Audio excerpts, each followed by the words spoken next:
নির্বাচন কমিশনে মনোনয়নপত্র জমা দিচ্ছেন সংসদে সংরক্ষিত নারী আসনের বিএনপি ও ১১ দলীয় জোটের প্রার্থীরা। বিস্তারিত জানবো সহকর্মী মাহমুদুল হাসান পারভেজ সেখানে যুক্ত আছেন, আমাদের সঙ্গে এখন যুক্ত হয়ে তথ্য জানাবেন। এ পর্যন্ত কতজন জমা দিল এবং এই কার্যক্রম কতক্ষণ চলবে, কি বিস্তারিত তথ্য আপনার কাছে আছে জানাবেন।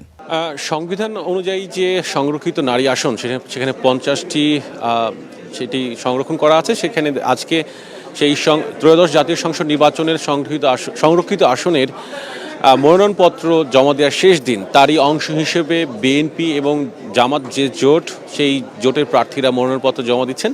এখন পর্যন্ত যে তথ্য আছে সেখানে দেখা যাচ্ছে যে বিএনপির পক্ষ থেকে যে প্রার্থী ঘোষণা করা হয়েছে সেখানে 7 জন প্রার্থী তাদের মনোনয়নপত্র জমা দিয়েছেন এবং একই সঙ্গে জামাত জোটের যে প্রার্থীরা আছেন তারা মনোনয়নপত্র মাত্র জমা দিলেন এখন থেকে ঠিক 2 মিনিট আগে।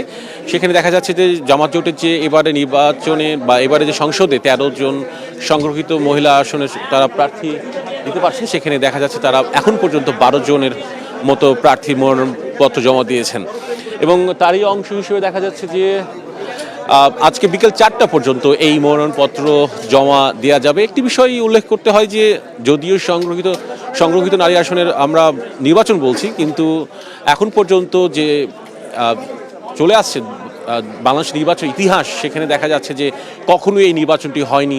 দল থেকে যে দলগুলো প্রার্থী চূড়ান্ত করে সেখানে তারাই মূলত এমপি বা সংসদ সদস্য হন সংরক্ষিত আসনে। এবারও তাই হচ্ছে, অর্থাৎ এবারও নির্বাচন হবে না এটি বলা যেতে পারে, কেননা যে 50টি সংরক্ষণ করা আছে আসন সেখানে বিএনপি পাচ্ছে 36টি, সেখানে জামাত জোট পাচ্ছে 13টি এবং একটি স্বতন্ত্র, অর্থাৎ এর বাইরে কিন্তু দলগুলো প্রার্থী দেয়নি। সুতরাং এটি ধরা যেতেই পারে যে যেদিন প্রার্থিতা প্রত্যাহারের শেষ দিন সেদিনই নির্বাচন কমিশন এই সব প্রার্থী যারা মনোনয়নপত্র জমা দিচ্ছেন আজকে তারাই চূড়ান্তভাবে সংসদ সদস্য হিসেবে ঘোষণা করা হবে, এইটুকু ধরে নেওয়া যেতে পারে। একই সঙ্গে আরেকটি বিষয় বলতে চাই যে ত্রয়োদশ জাতীয় সংসদ বা সংসদ সদস্য হওয়ার জন্য যে যোগ্যতা অযোগ্যতা থাকে, ঠিক একই যোগ্যতা অযোগ্যতা এই নির্বাচনে অর্থাৎ সংরক্ষিত নারী আসন নির্বাচনেও কিন্তু বলা যেতে পারে একই রকমই।